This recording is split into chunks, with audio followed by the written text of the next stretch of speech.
Hi, my name is Carly, and I'm the lead singer of a band called the Dead Rubber Dolls. We're a hard rock band based in Bristol, and I've been asked to talk a little bit about my experiences as a female in the music industry. In particular, I was asked, how did I get into music and why hard rock as a genre? So I would say, in terms of my influences, I've always really liked a whole different range of music ever since I was little. I've loved everything, really. I listened to everything from metal to classical, just anything in between.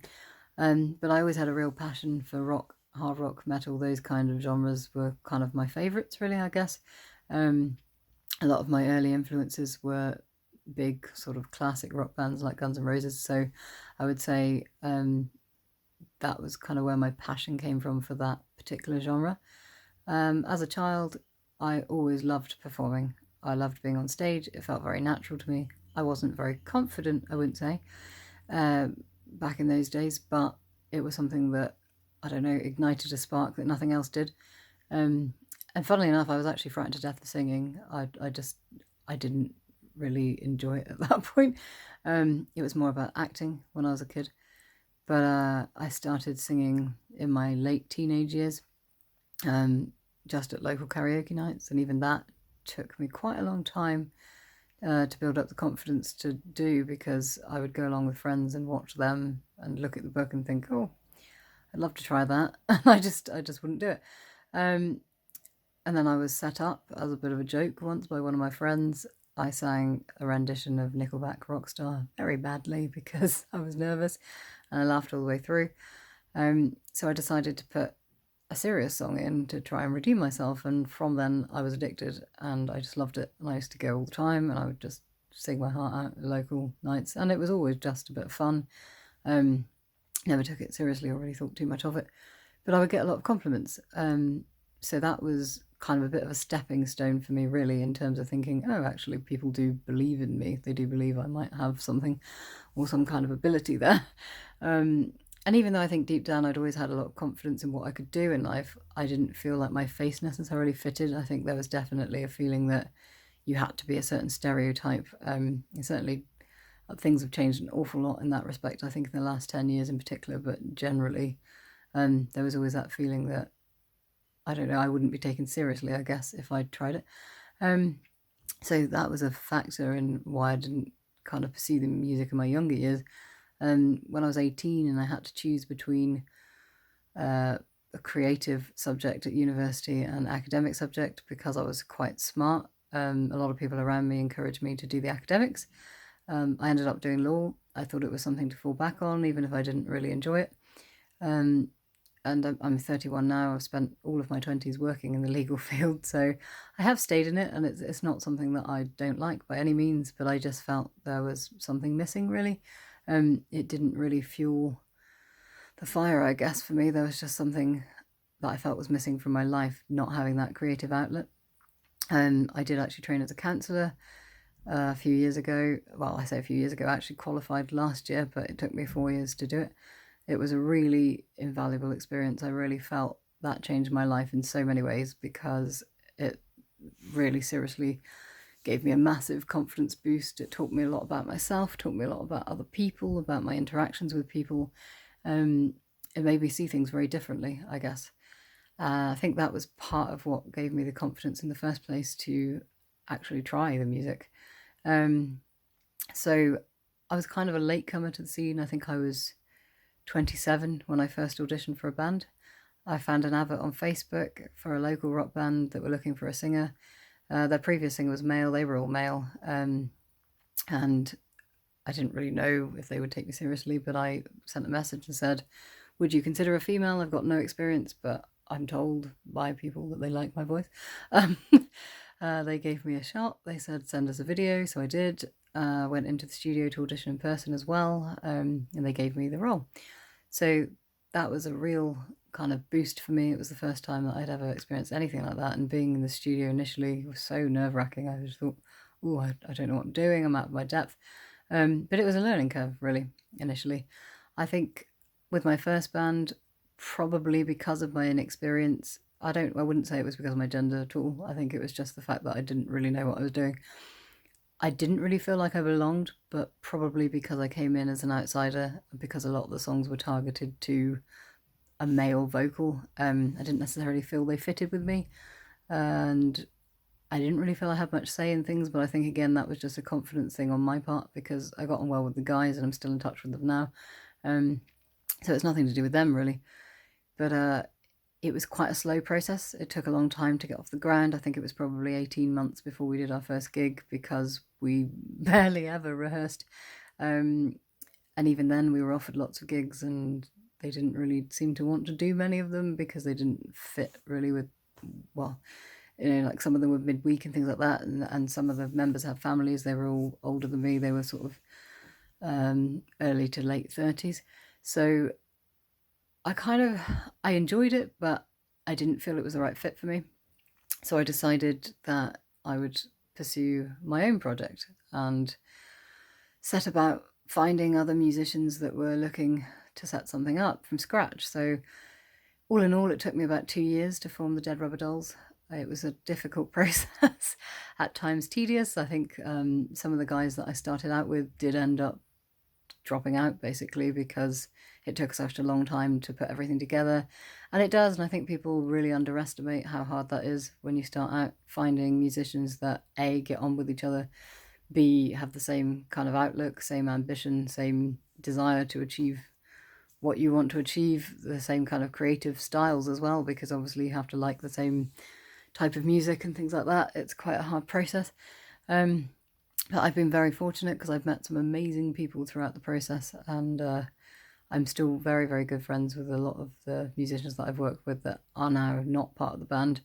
The final lineup was, I suppose, well, I say final lineup, it's a long story in itself, but the lineup as it is now was finalised well over a year ago, and we actually recently launched not too long before the lockdown, which was a bit unfortunate.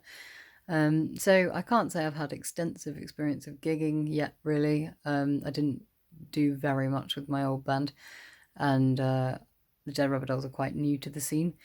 So in terms of commenting on gender and my experiences in that respect, I don't have too much to go on.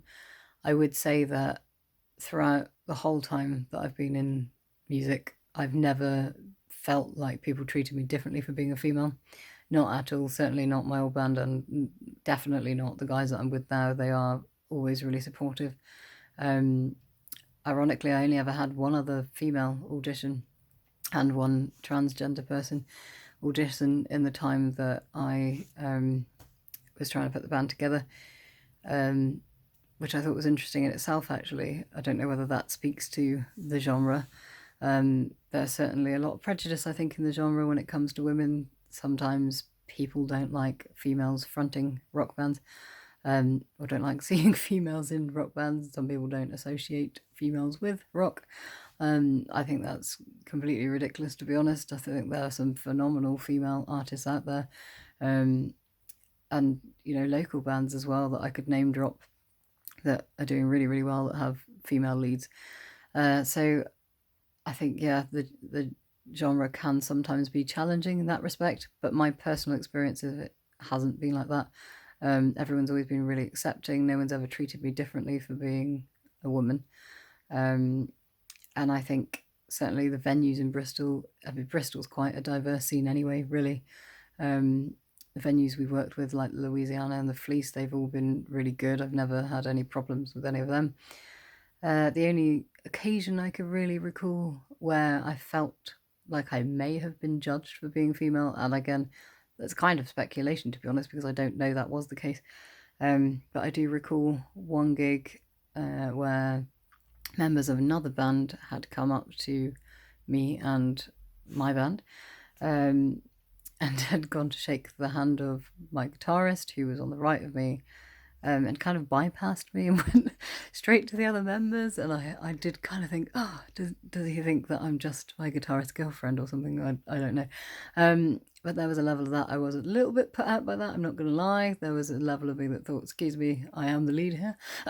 Not in an arrogant way, but there was definitely, a feeling that was a little bit underhanded, really. But I don't know if that was intentional, to be honest. But that's the only occasion I could really recall where I felt like I had been, I don't know, singled out for being a woman. But again, yeah, I've always had a lot of compliments from people in the audience. I've always had a lot of support from people. I wouldn't say anybody in particular has ever mentioned my gender ever being a thing. It's been generally a really good experience, I would say. I've been quite lucky. But as I said, maybe potentially because we haven't ventured out into the bigger world yet, I haven't had those problems. I know of other artists that have. And I think it is kind of a constant battle, but it's definitely one that the whole landscape of music is changing, I think, and everybody is becoming a little bit more inclusive generally. And yeah, I think from my own perspective, I couldn't really knock the experience I've had. I was asked as well if I've ever had any good advice given to me throughout the process. Yes, definitely. Just after I left my old band, I started doing a few vocal coaching lessons with Chris at Bristol Rock Centre, and he was really good, really supportive. And I remember him saying to me once, don't be afraid to fail. And that was a real big thing for me. I think that really resonated, the fact that actually sometimes in the studio I would be frightened of trying new things in front of people without trying them myself first. And actually that's kind of part and parcel of everything, part of the process. That's how you kind of grow and develop, and now I can do that and it doesn't really bother me. So I think that was really good advice. And also just learning generally that people don't actually judge you. I think there's a level when you first get into music, particularly as a female in a way, that you're judged on what you look like, that you're judged on your voice and things like that. And of course to a degree you are, but I've never faced any criticism at all. Even though I've never, as I said, I never felt like when I was younger my face would fit, particularly with the genre, whether people would think, oh, she doesn't look like the sort of person that would front a rock band. I don't know. But no, I've only ever had positivity from people, which is great. And it just does go to show that sometimes it's just yourself that thinks, well, not bad things, but thinks, well, has insecurities, I guess. It's just your own insecurities that stop you from doing things. And I've only ever had positivity. So, yeah, that's what I would say. Just kind of believe in yourself, really. That's the biggest thing. I think generally just thinking if there's anything else that I've forgotten, but no, I think that pretty much